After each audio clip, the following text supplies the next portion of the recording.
મહાત્મા એવું સમજાવે છે કે બીજા વચન પણ કાર્યનો દરિયા ઠરીને બેઠો ની ઠેકાણે ભૂલભુલીમાં હિલર હાલ્યા ભટકતો પછી કર્યા કર્મ પ્રમાણે વચનમાં આપણા બોલીને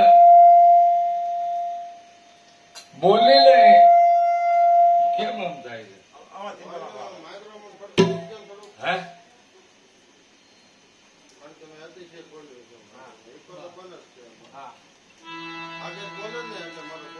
આપણે બોલીના ઈ પણ વચન કહેવાય.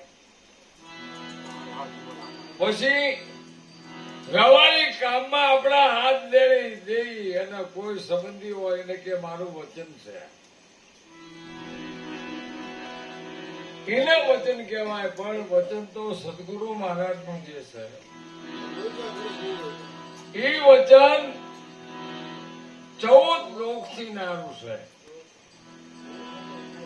જળલોક, તપલોક, સ્વર્ગલોક આવા 14 લોક છે. એની જે મહાપુરુષો કે નારું છે. તો આને સમજવાના માટે દીધા વચન પણ કાને નો ધર્યા એના ભાઈ હાવ ધીમું કર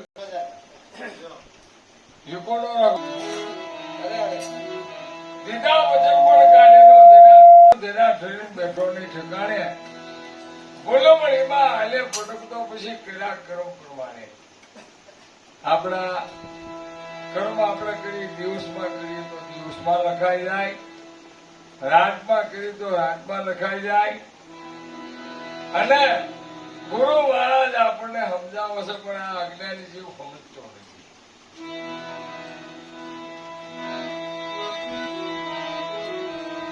તો રવિ સાહેબ બાદમાં કહેવા લાગે છે બીજા ચરણમાં કે ભાઈ તારામાં મોટી મોટી કેવી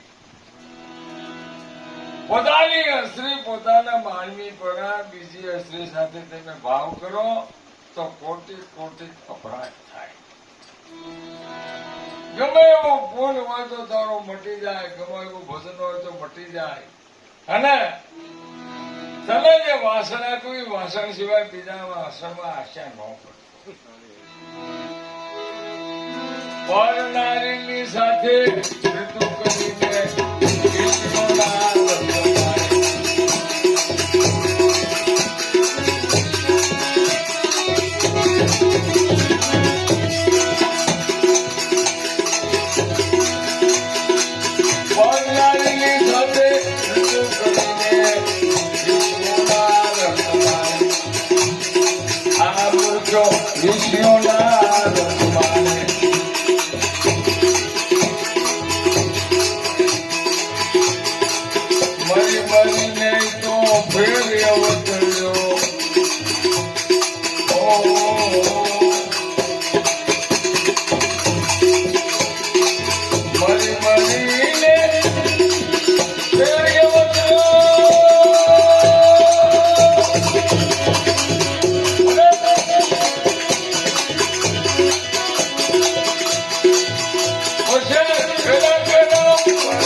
વાણીમાં મહાપુરુષો કહે છે કે ગુરુ નાનક કહેવા લાગ્યા કે નિર્ગુણ નીતિ રાખજો શિરગુણ ભક્તિ છોડી. હવે નિર્ગુણ ને શિરગુણ કોને કહેવાય? કે જેટલું આપણે ભગવાનનું ભજન કરો, આપણી શુદ્ધતાને વારો, આપણે ગુરુમાનનું ધ્યાન કરો અથવા માતાજીનું ધ્યાન કરો અથવા તો સમજો કુળદેવનું ધ્યાન કરો, પણ આપણી નીતિ કોઈ ચૂકવાની છે. જૈસી નીતિ હરામ છે એસી હરીશે હોય, સલાહ જાવે વિકુળ મેં ભલા પકડ નહીં કોઈ. ઘણા બાપુ હું આખું ઘર કમાય પણ બાપુ પૂરું નથી થતું. ક્યાંથી પૂરું થાય? એલા બીજાના વાસણમાં તું ભટકાયા કર અને પછી રીતિ સીધી ક્યાંથી લે?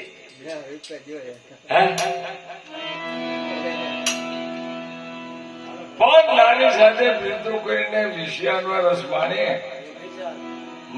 મરીને ફેર અવજો પછી લક્ષ 84 ખાણે. પછી આમ જો 100 મહિનાનો ખાટલો થાય અને પછી આમ જો ક્યાં ગઈ મને પાણી દેજે તો પણ ઘરવાળી શું કે ખબર? તો બહુ ઠેકડા મારતો તો હવે જપસાનો મનો ભાઈ.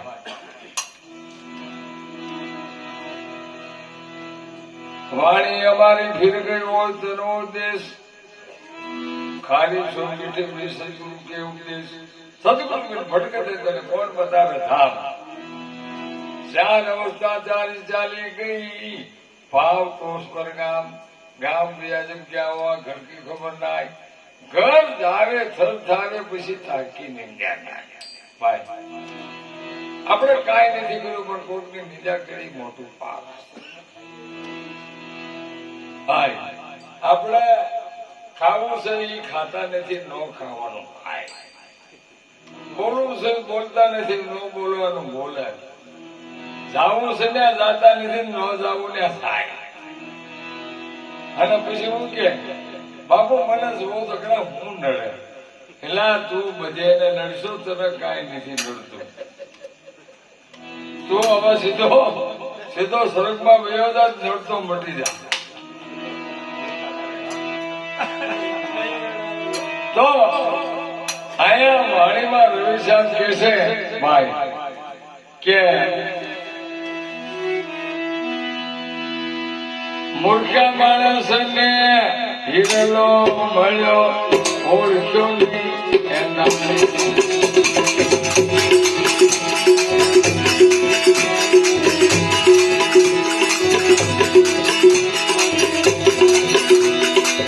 મૂર્ખા માણસને હિરલો મળ્યો ઓળખ્યો નહીં એના. ઓળખ્યો નહીં એના.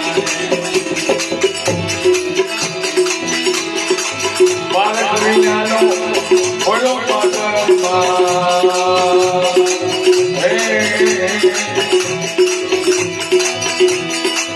બાળક વિનાનો બોલો પાતરમાં.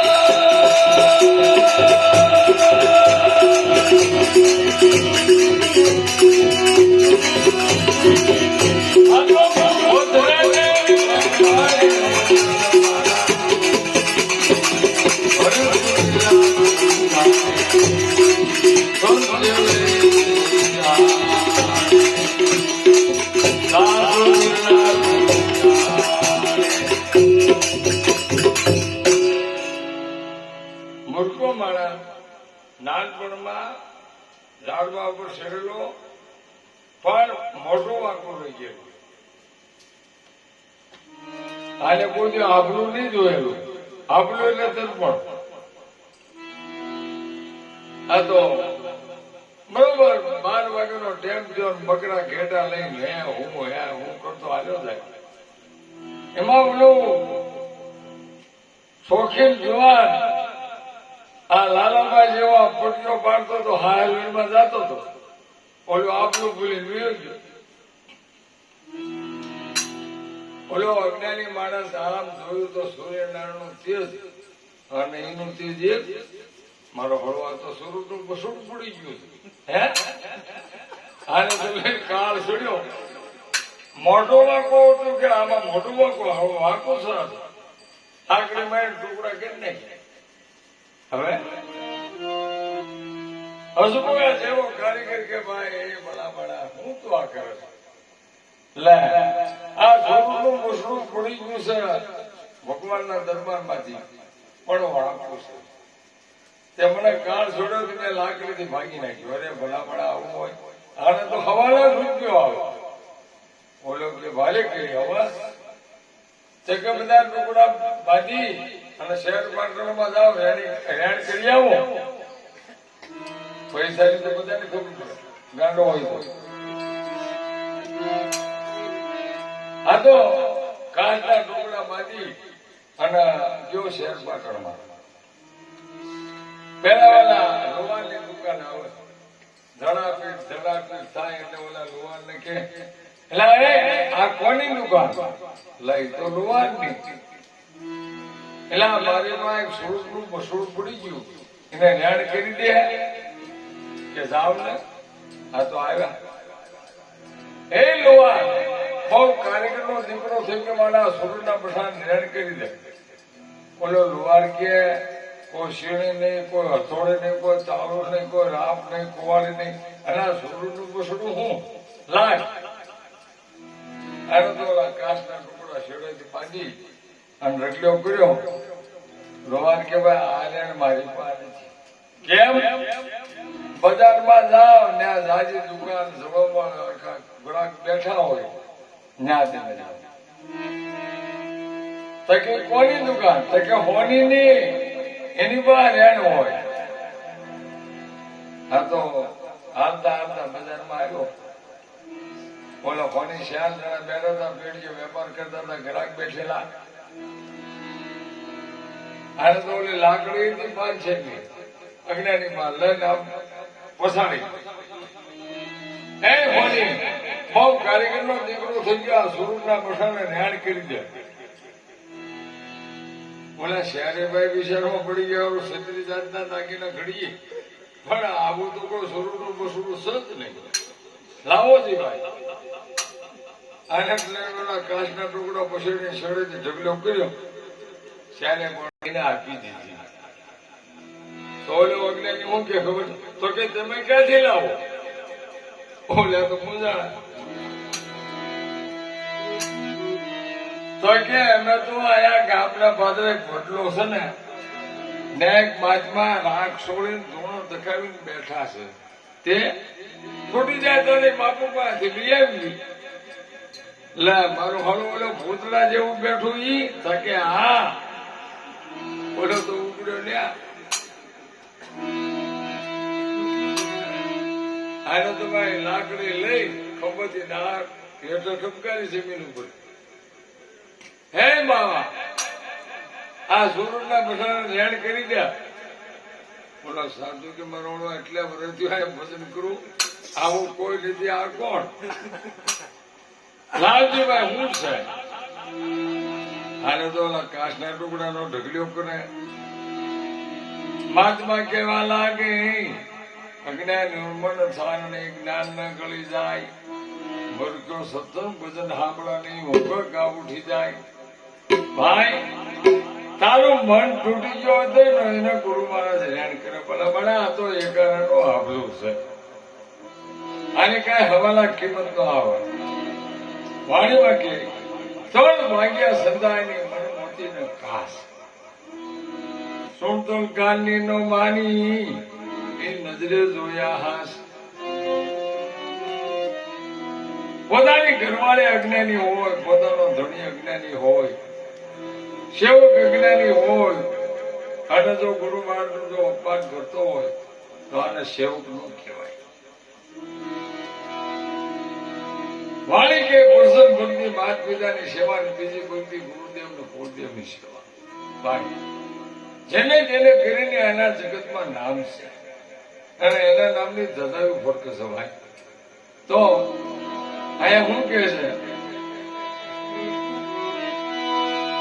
મૂર્ખા માણસને હિરલો લાદ્યો ઓળખ્યો નહીં, આ મૂર્ખે ઓળખ્યો નહીં.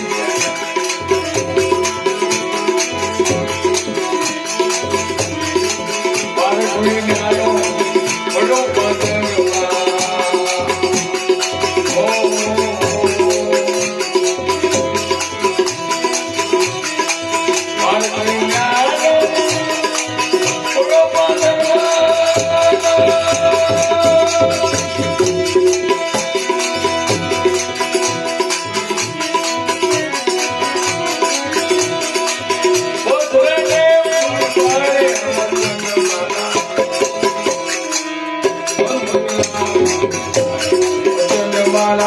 સાધુ વિરલા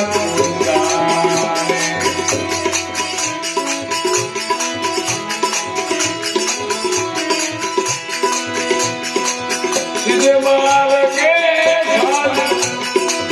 સીધે માર્ગે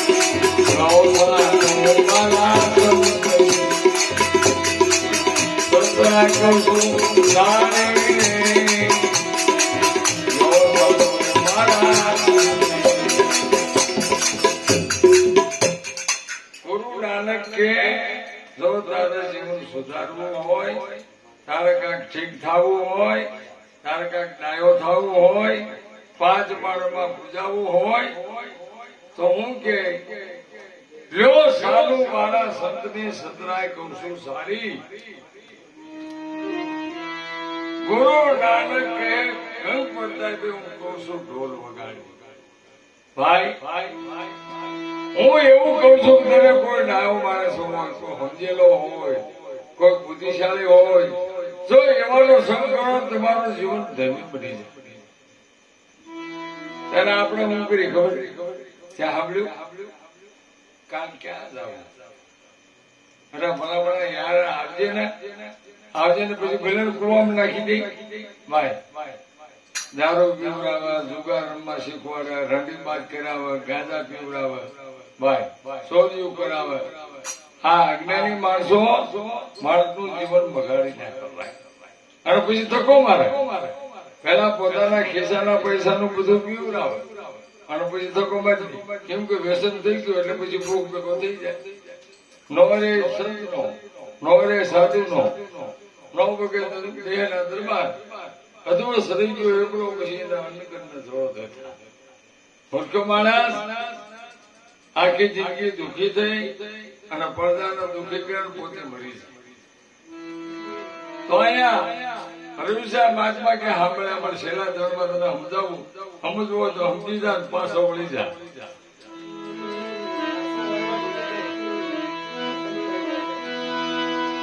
ઓકે સીધે માર્ગે મારા સંતો ચલાવે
રામ પીરની સમાધિ કરાય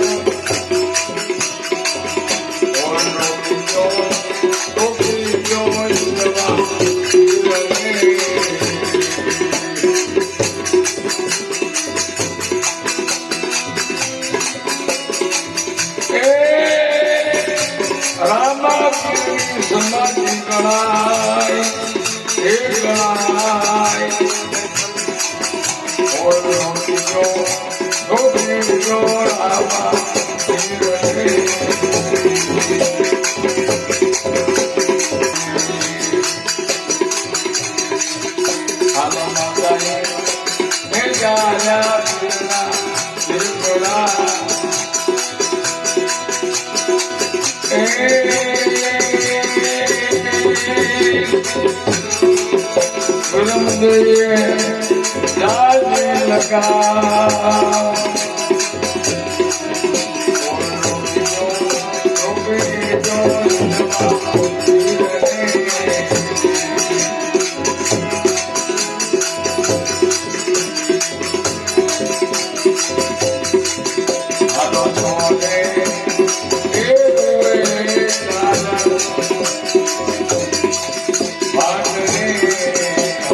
I'm sorry.